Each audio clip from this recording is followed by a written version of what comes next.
Hello, welcome back to Bad Builds, where we're looking at some new thing that I wanted to do. It's called a Better X, where I basically take a monster race, or something that's not considered a core race, and say, what if these guys were just everywhere? What if they were more common? How would they be common? What would they do? What core race would they replace? What niche would they fill? And for the orcs, I've picked three delicious options. So if you like orcs, and you're like, man, I want to be an orc, but I don't want orcs to just be these weird outcasts. I don't want to be this one orc. I want there to be more orcs. I want there to be a city with them. Here you go. Here's how to make orcs work in your setting. Now the first thing is, I offer you an alternative stat block, you know? Give you a little bit of a tweak. A little bit of a change. Orcs are strong. Orcs are sturdy. But that's it.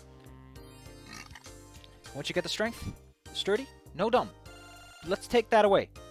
Your orc is just a big, strong man. Built. He can fight. He can stay in the fight. And that's where they come from. They measure themselves in contests of strength or of skill. Because why wouldn't they be skillful? An orc's got to make his weapons, and that's a craft in and of itself. The new orc is bound by honor. We'll say that these new kinds of orcs, they have a code of ethics. They have something they live by, something they aspire by. These orcs, they live for something. They're still evil. Deep down inside, they still have that yearn for being the best, for being the strongest, for standing out over their allies. At the same time, they know the law is important. They know that this community that keeps them together. That living up to that community is important. These orcs are powerful in build. They're tall. They're strong. They might as well be large, but they're not. They get all the benefits of being large and all the benefits of being medium. They can squeeze in tighter places with ease, and at the same time they can fill a room with their presence and loom over their others. These orcs, they know how to make themselves a presence in a room, but they can also shrink away if they wish. It's up to whatever they want at the current situation. Gives them a lot of flexibility. Immediately you've got a guy that can be big or a guy that can be small. He doesn't have to be hindered in any way. Does he need to impress someone? Bam. Does he need to hide? Bam. He's fit for both. Every orc is taught a craft. In this world, there's so many orcs. Everyone's got to pick up something. At some point, you pick a craft because that way you define yourself. You find yourself. You pick a profession. And I know that 5e doesn't have professions. Just write down a piece of paper. That profession, you pick a little stat block. And that's what you got. That's your own custom skill. So when someone says, what's a boat? You're a sailor? You got that covered. When someone goes, hey, what's with this bottle? And you're, hey, I'm a medicine man. But bam. You might say, well, it should be medicine. No, what if you're a chemist? I know that chemist. I know that chemical thing. I studied that shit. Give yourself a little thumbs up, boy. Because you got it covered. You also get a skill. But it's got to be relevant to your profession, you know? Like, hey, if you're a sailor, you can say, well, I got bluff because I'm a tailor. I tell tall tales. Maybe you got athletics because you got to run around the ship all the time. Maybe you're a chemist. Well, you get arcana because chemistry and magic are pretty close together. And finally, something to give the orcs just a little bit of a little bit of pizzazz, a little bit of you're not going to take this orc boy down. Excuse me. A little bit of pizzazz to say, you know what? Twice a day, an orc, they just get to hold on. They just get to be strong.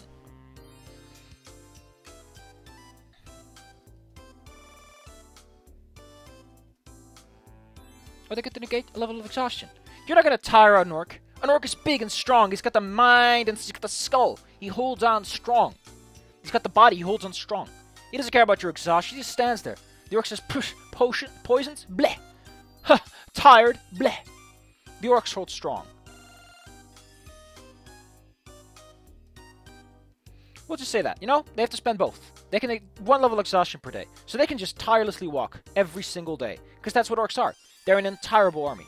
So let's get to the bread and butter. You might say that's strong. What's the point? That's the point. We make them strong. We make them big, beefy boys. So you're like, I'm interested. I'm interested in that. Because you lure them in with the stats. And then they stay for the bread and butter. So here we got the dwarves. Why would orcs be dwarves? Well, they make stuff. In this, we say the orcs are craftsmen. They live in mountains. They can easily build a fort. Show their military dominance by holding key strategic locations. By holding the resources of metal. But no one cares, because you know what the orcs do? The orcs, they make some fine stuff. You got an orc sword, someone goes, man, damn! You got an orc sword, and that is a scream of the crop, damn! That's a fine sword. They don't make masterwork swords to just have +1 attack. No, these guys, they can crank out +3. With years of practice, they make the finest swords, the finest armor. Maybe they make the finest butter knives or the finest shears. Everyone likes them. The orcs sit there in their big, tall towers, and they look down at you and they go, "Here, it's only a +1, but I make +2s now. So, take my trash." They're high and mighty, they control economically, they hold the coin, they hold the money, and that's how they like it. They don't have to worry about other people. They don't have to worry about you. They don't have to worry about themselves. And since they're so tireless, they can keep working at the forge. They keep making better weapons. Because they're so indomitable, they make better weapons. They have discipline because of their power. They can work in the mines forever, finding the best ore, and then they negotiate. I imagine these orcs sit at tables for hours with them negotiating. "Hey, I'll pay you 45. I'll pay you 45, and I'll make sure I clean your closet." Bam! Bada bing, bada boom. You got yourselves orcs sitting at a table negotiating about a goddamn chunk of hematite. That's great. I love it. Don't you love it? Don't you love that sight of orcs sitting around a table and they slam their fists into the table going brrr, and trying to make themselves big and they're trying to make themselves look tough. And they're like, "I'm the biggest, toughest orc. I'll make the finest steel out of it." That's nice. I know it's in your head. I know it's bubbling up. You're seeing them. You can smell it. It smells manly and tough. Even if there are women in the room, even if there's female orcs, they all got this presence to them. Especially the women orc. Not because they got anything to prove, but because, you know, you gotta be pretty damn strong to push off all those pushy men, you know? They get the extra exercise on a daily basis. That's actually a hilarious image.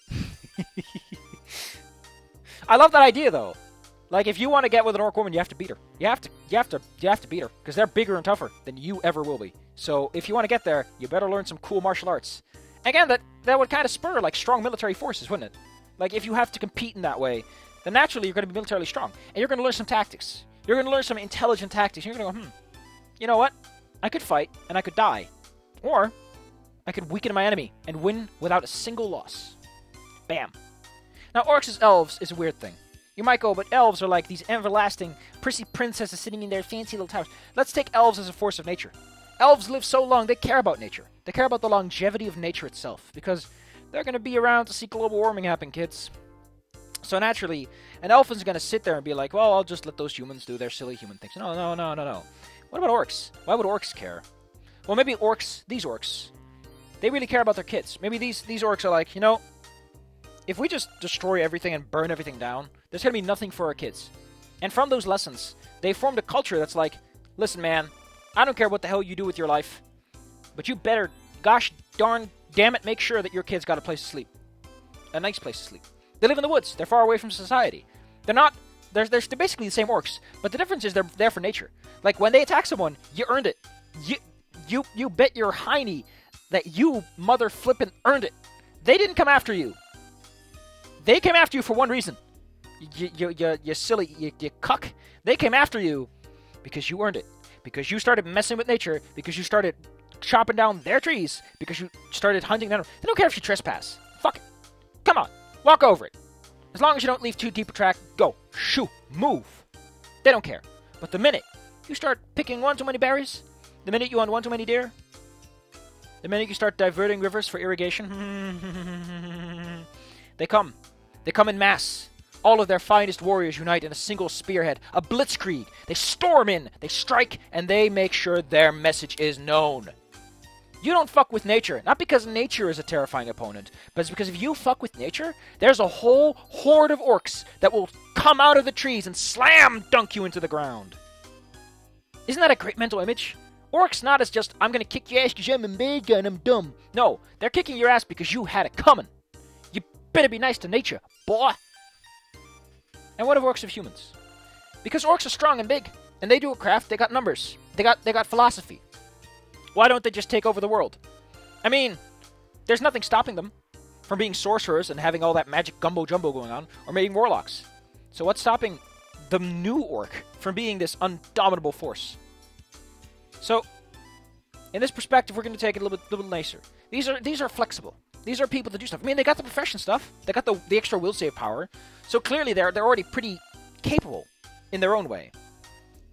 And now you got orcs that run cities.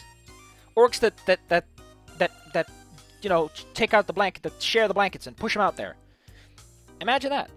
Imagine walking into a city and it's just orcs. They're not attacking each other. They're not being aggressive. They just move around. You feel small between all of them, but you know at the same time they're keeping a tight ship. They're keeping a very nice tight ship.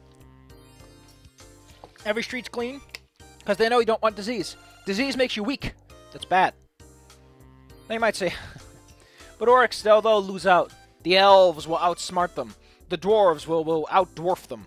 No, because these orcs learned an important lesson. That humanity also learned. Is that if you don't have the smarts, make it appealing for someone with the smarts to come over. They got lush academies with the finest accommodations. And all you gotta do is be like, hey, listen, hey, I see you're a smart elf. I see you're an elf with a strong header. I see you're a dragonborn. You know a lot about tactics. We got this lovely military academy here. Would you like a job? Well, I mean, they pay you 25 gold per day. How about we pay you 30? Does that sound good? Yeah, 30 gold sounds great, doesn't it? Yeah, we got a nice bed for you. Heck, we'll start calling you corporal right away. Just move on in and start teaching. Yeah, sounds good, doesn't it? Hey, you. I know what you want, Gnome. You want a nice place to start tinkering, huh? Yeah, you want to tinker. Well, it just so happens that we have access to so many things. We've got trade routes going all around the world, Gnome. You could go around and you could travel to places. Or come to us. You know what we got? We got a big, strong man over there. See that big guy? He holds an axe. You see that axe? That's a big axe. He's got him on his shoulder. He doesn't care. You want protection? He'll protect you. He's free. He comes with the business.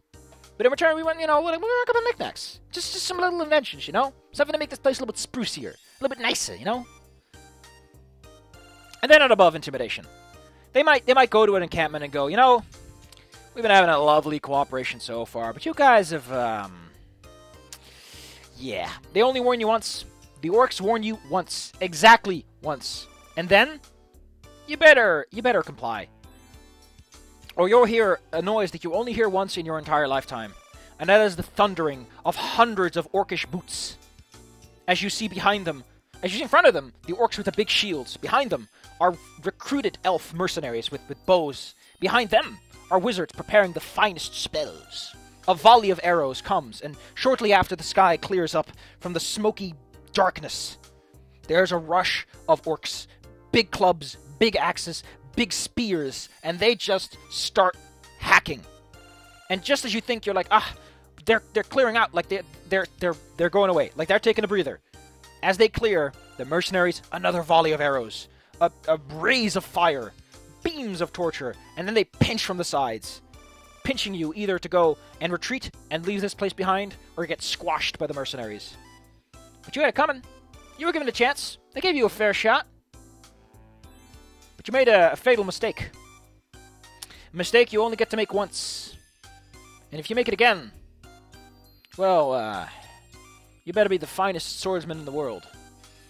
Because I don't care, because they don't care if it's one, they don't care if it's two, they don't care if it's just a village with 40 people. The whole goddamn military is going to come by and come a knocking. And ask, hey, do you think we were kidding? We don't kid around here, capiche? When they warn you, they don't send just a guy with a letter. They send a guy with a letter and 40 men. And those 40 fucking men, they're going to kick down some doors if someone decides to raise a ruckus. Hey, we provide protection. You pay our taxes. We do our due. We built your fucking roads. See that road? That's our fucking road. We built that for you, fucker. Nice trade coming through, huh? Oh, look at that church. I wonder who funded your church. See these men? They're not going to kick out the church. That's our church. We'll come and take it. We'll come and take every stone back. But those houses, those are yours. We'll kick down your doors. You got that? You don't mess with the orcs. Now, if you're dwarfish orc, I like the idea that they're more like economic, you know? They're like, they sit back in their chairs and they go, you'll not fight us. You have not the steel to fight us. And they lean back, and then you come to fight them. You walk up those stairs, stomp, stomp, stomp, stomp, stomp. And you notice, oh my god, this mountain is so steep. And they just shoot arrows at you. And then they wait, and then they go, shooting arrows at you. And then the strongest orcs are like, you know, I want to take my son out to a fight today. And these guys are tired. They're exhausted. They've been pelted with arrows. Come on, son. It'll be a nice ruckus. I love this idea. I love it. Orcs, they're better than dwarves, better than elves, better than humans. And now, perhaps you can see their glorious fangs for what they truly are. Glorious little bitus, little chompus, just waiting to get their teeth in a nice campaign setting and be what they were meant to be. A powerful force that doesn't mess around. But at the end of the day, they're fair and square. And their motto is, hey boy, you had a fucking coming, boy.